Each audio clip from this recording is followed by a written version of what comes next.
Palamuru Rangareddy Vattem project విషయంలో నిర్వాసితులకు అన్యాయం జరిగిందని వారికి న్యాయం చేయాలని సీఎం కేసీఆర్ కు సీఎల్పీ నేత మల్లు భట్టి విక్రమార్క బహిరంగ లేఖ రాశారు.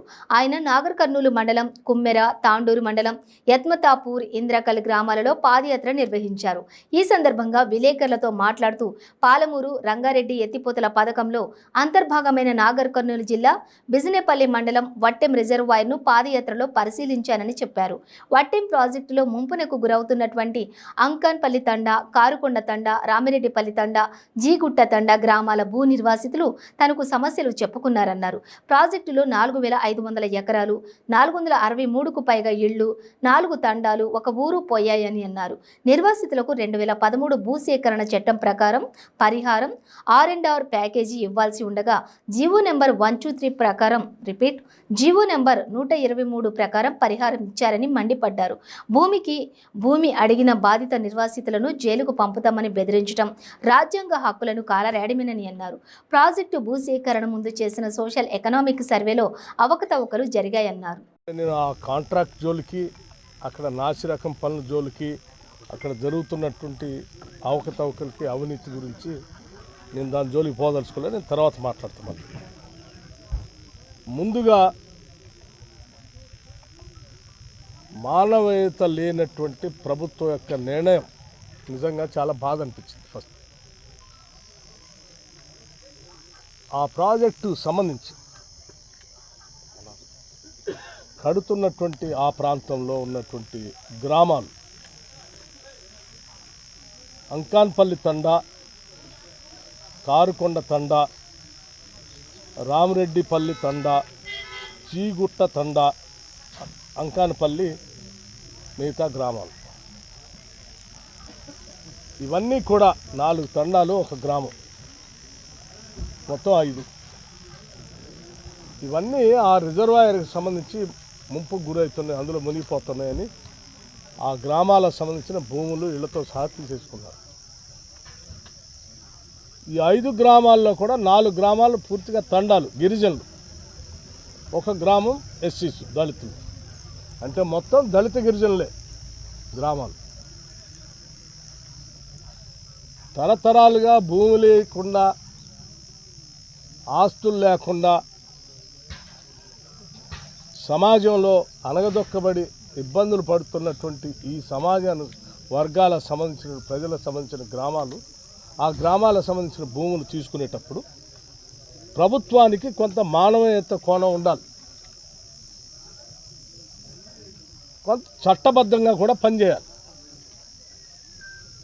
ప్రభుత్వం అనేది రాజ్యాంగబద్ధంగా, చట్టబద్ధంగా ఏర్పడినటువంటి వ్యవస్థ. ఈ వ్యవస్థ చట్టబద్ధంగా పని చేయాలి. చట్ట వ్యతిరేకంగా పనిచేయటం అనేది చేస్తే అది నా దృష్టిలో ప్రభుత్వమే కాదు. దురదృష్టం ఏంటంటే ఇక్కడ చట్టబద్ధత లేదు, మానవీయ కోణం అంతకంటే లేదు.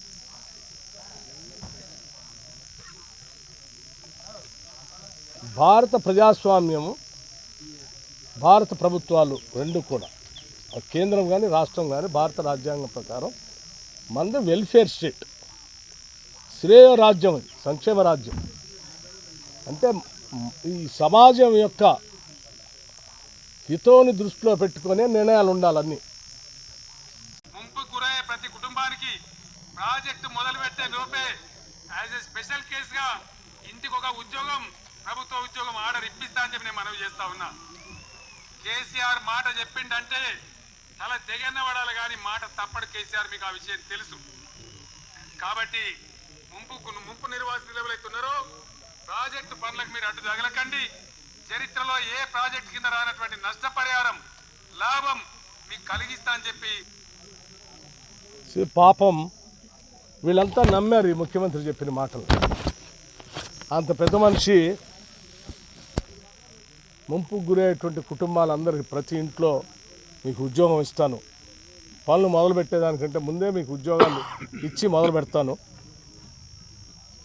కేసీఆర్ మాట ఇచ్చాడు అంటే మాట తప్పడు, తల తెగైన కింద పడాల్సిందే తప్ప మాట మాత్రం తప్పనంటే పాప అమాయకులైన గిరిజనులు, దళితులు నమ్మారు. ఓ ముఖ్యమంత్రి స్థాయి వచ్చి అంత పెద్ద మాటని అది చేసిన తర్వాతనే మొదలు పెడతామంటే నిజంగానే నమ్మి పాప అమాయకంగా సంతకాలు పెట్టారు. అంటే ఇది ఎంత పచ్చి మోసం అండి. ఒక ముఖ్యమంత్రి స్థాయిలో ఉన్న వ్యక్తి అంత పెద్ద మాటని ఇవాళ నిర్వాసితులు అందరితో కలిసాను. ఏ ఒక్క ఇంట్లో కూడా ప్రభుత్వ ఉద్యోగం ఇవ్వలే. మీరు భూమికి భూమి ఇవ్వలే, ఊరికి ఊరు కట్టించలే, నువ్వు చెప్పిన ఉద్యోగము ఇవ్వలే. మీరు ఎవరిని మోసం చేస్తూ ఉన్నారు?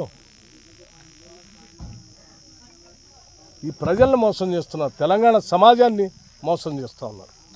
ఇది సరైనది కాదని చెప్పి నేను గౌరవ ముఖ్యమంత్రి గారికి వెంటనే తగు నిర్ణయం తీసుకొని వీళ్ళందరికీ భూమికి భూము, వారి ఊరు గ్రామం నిర్మించి ఇంటికో ఉద్యోగం ఉపాధి అవకాశాలు కల్పించాలని చెప్పి నేను బహిరంగ లేఖ వారికి రాస్తూ ఉన్నాను. దీనికి స్పష్టంగా టీఆర్ఎస్ ప్రభుత్వం ఈ ముఖ్యమంత్రి సమాధానం చెప్పాలని డిమాండ్ చేస్తూ లేఖ రిలీజ్ చేస్తూ ఉన్నాను.